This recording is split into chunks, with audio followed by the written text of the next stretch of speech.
오늘 지구당 부활에 대한 어떤 우리 요청서를 우리 당협위원장, 원외 당협위원장 129명의 이름으로 최고위원회에 보고를 했습니다. 아시다시피 지구당 부활은 한동훈 대표님의 선거 공약이었고, 한동훈 대표님뿐만 아니라 당시 경선에 참여했던 원희룡, 나경원, 윤상현 후보님 모두 지구당을 부활시키겠다고 약속을 하셨었죠. 또 민주당 이재명 대표께서도 지구당 부활을 공언하고 있을 뿐 아니라 선관위도 지난 21대 국회에서 지구당 부활을 위한 개정 법안을 제출한 바 있습니다. 아시다시피 지난 2004년에 만들어진 오세훈법은 당시에 잘못된 선거 풍토를 잡는데 커다란 역할을 했습니다. 그 결과 선거 공영제가 도입돼서 돈 쓰는 선거는 거의 자취를 감추었죠.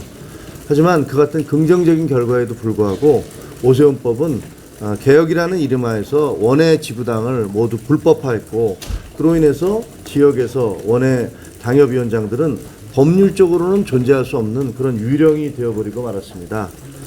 현재 국민의힘과 민주당을 가릴 것 없이 원외 당협위원장들은 해당 지역에서 각 당을 대표해서 당원 모집과 동원, 그리고 지방자치위원들의 공천 등 정치적인 활동을 하고 있습니다. 예를 들어서 원외 당협위원장들은 현재 사무실을 열고 정당 활동을 하는 것조차 불법으로 되어 있습니다. 하지만 중앙당이 당무감사를 할 때는 사무실이 없다는 이유로 감점을 주는 그런 말이 안 되는 어처구니 없는 모순적인 법과 제도가 지금 계속 이어져 오고 있었던 것입니다.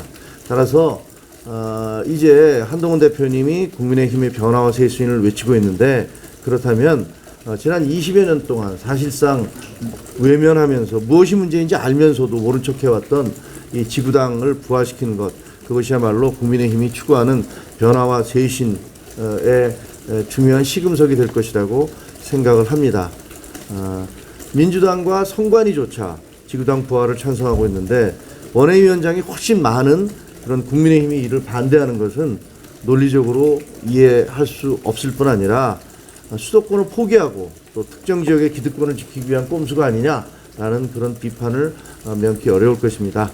그래서 저희 원외 지구당 위원장들이 지금 현재 총 135명입니다. 그런데 왜냐하면 그 이전에 이제 공직으로 갔든가 아니면 공공기관으로 갔든가 하는 분들을 빼서 지금 135분이 있는데, 그 중에서 전부 다 연명을 받았더니 129분이 찬성을 했고, 3분은 반대, 그리고 3분은 유보 의견을 내지는 않았습니다. 그래서 오늘은 129분의 이름으로 연명해서 대표님과 그리고 우리 원내대표님 그리고 우리 최고위원회에 보고를 하고, 이것을 조속한 시일 내에 추진해 주십사.